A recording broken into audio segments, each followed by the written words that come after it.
নমস্কার বন্ধুরা, আজকে আমি দেখাতে চলেছি কুমড়ো পাতায় চিংড়ি মাছের পাতুরি। এই রান্নাটি আমার ননদ করেছে। চলুন দেখি রান্নাটা কি করে করেছে।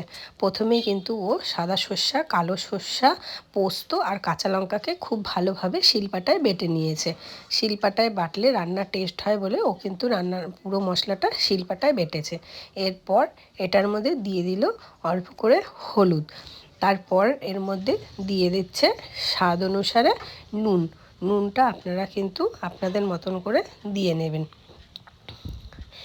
এরপর এর মধ্যে দিচ্ছে কাচ্চিখানি মাস্টার্ড অয়েল। এটা কিন্তু মাস্টার্ড অয়েলই দিতে হবে, অন্য রিফাইন্ড অয়েল বা রাইস ব্র্যান্ড অয়েল এসব দিলে চলবে না। মাস্টার্ড অয়েল দিয়ে এটাকে খুব ভালোভাবে নাড়াচাড়া করে মিক্স করে নিচ্ছে।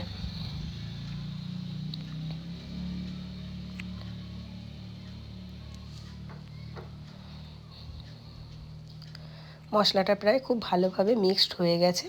এবার এর মধ্যে কিন্তু ও দিয়ে দিচ্ছে আগে থেকে কেটে বেছে রাখা চিংড়ি মাছগুলোকে দিয়ে ও খুব ভালোভাবে এটাকে নাড়াচাড়া করে মিক্সড করছে, যাতে সবগুলো চিংড়ি মাছের মধ্যে মশলাটা খুব ভালোভাবে লেগে যায়। বাকি চিংড়ি মাছটাও দিয়ে এটাকে খুব ভালোভাবে এবার ও মিক্সড করে নেবে।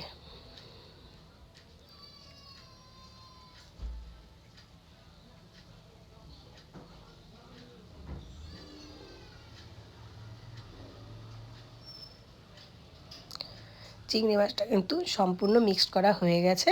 এইবার কুমড়ো পাতায় ওটা পুর ভরবে। এই যে সেই কুমড়ো পাতাগুলোকে ও সুন্দরভাবে গুছিয়ে নিচ্ছে। এরপর এর ওপরে মিক্সড করা এই চিংড়ি মাছগুলোকে অল্প অল্প মশলা সমেত এর ওপর দিয়ে দিচ্ছে। এর মধ্যে এটাকে দিয়ে তার ওপর ও দিয়ে দিচ্ছে অল্প করে সর্ষের তেল। তারপরে দিচ্ছে দুটো কাঁচা লঙ্কা। এবার এটাকে খুব ভালোভাবে মুড়িয়ে দিচ্ছে, যাতে মশলা বাইরে বেরিয়ে না যায়।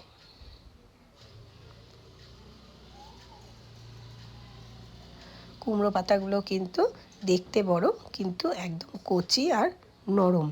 এইভাবে ও একটা একটা করে সবগুলোকে কিন্তু বানিয়ে নিচ্ছে। এটা একটা জালি, বড়ওয়ালা জালি বা মোমোর বাসনের কিছু একটার মধ্যে স্টিম দেওয়া যাবে এমন একটি বাসনে ও কিন্তু এরকম একটা একটা করে বানিয়ে সবগুলোকে একসাথে ভরে দিচ্ছে। এটা কিন্তু দেখতে খুবই সুন্দর লাগছে। খেতে কেমন হয় আপনাদেরকে কিন্তু একদম লাস্ট পর্যন্ত ভিডিওটি দেখলে আপনারাও বুঝতে পারবেন শেষে কিন্তু কেমন হয়েছে। আপনারাও চিংড়ি মাছের পাতুরি কী করে করেন আমাদেরকে অবশ্যই কমেন্ট বক্সে জানাবেন। আমরাও কিন্তু আপনাদের ভিডিওটি দেখে আসব। তো দেখুন ওইভাবে করে কিন্তু ও খুব ভালোভাবে ওটাকে স্টিম দিয়ে নিয়েছিল। এবার একটা ফ্রাই প্যান বসিয়ে তার মধ্যে দিয়ে দিল আবার মাস্টার্ড অয়েল।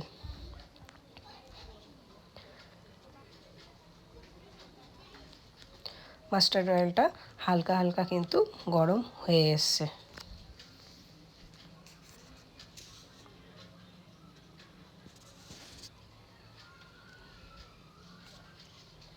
ভিডিওটি ভালো লাগলে অবশ্যই কিন্তু একটা লাইক, শেয়ার আর সাবস্ক্রাইব করে দিবেন।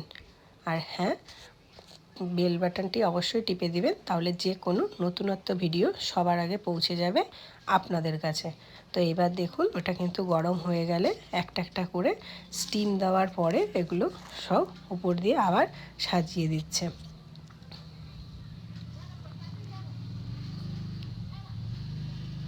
একদম হালকা আঁচ করে এটা কিন্তু আবার এটার মধ্যে একটা একটা করে সব গরম তেলের মধ্যে বসিয়ে দেওয়া। তেলটা কিন্তু একদম কম দিয়েছে, দিয়ে এটা কিন্তু সুন্দরভাবে বসিয়ে দিয়েছে এর মধ্যে। একদম কম আছে 2-3 মিনিট এইভাবে ও ছেড়ে দিয়েছে এটা করার জন্য। একটা পাশ খুব ভালোভাবে এইভাবে ভাজা ভাজা করার পর এবার কিন্তু ও উল্টে দিচ্ছে। দেখুন বন্ধুরা, এই পাশটা কিন্তু খুব সুন্দরভাবে হালকা ফ্রাই হয়ে গেছে। আঁচটা কিন্তু একদম কম রেখে এটা কিন্তু হালকা ফ্রাই করে নিয়েছে।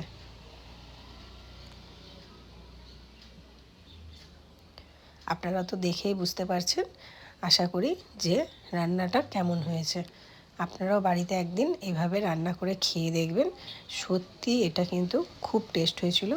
গরম গরম ভাতের সাথে এইভাবে সকালে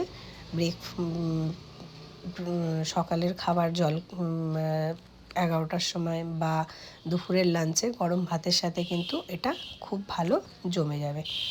এই দেখুন, নামানো হয়ে গেছে। গরম ভাতের সাথে আপনারা দেখেই বুঝতে পারছেন, ভাত দিয়েও কিন্তু পুরো ধোঁয়া উঠছে। একদম গরম গরম ভাতের সাথে এটা নিয়ে নেওয়া হয়েছে। এই দেখুন, ভিতরটা কিন্তু খুব ভালোভাবে সুন্দর সেদ্ধ হয়েছে। আর খেতেও আপনাদেরকে সত্যিই বলছি খুবই টেস্ট হয়েছিল। এই দেখুন, আপনারা লঙ্কাটা দেখেই বুঝতে পারছেন কত সুন্দর ভেতরটা সেদ্ধ হয়ে রান্না হয়ে গেছে। গরম গরম ভাতের সাথে এটা কিন্তু একদম জমে গেছে। এক থালা ভাত আপনারা একভাবে খেয়ে নিতে পারবেন। তো ভিডিওটি এখানেই শেষ করছি। আপনাদের যদি ভালো লাগে একটা লাইক, শেয়ার, সাবস্ক্রাইব করবেন। আর কমেন্টসে অবশ্যই জানাবেন ভিডিওটি কেমন লাগলো। Bye bye.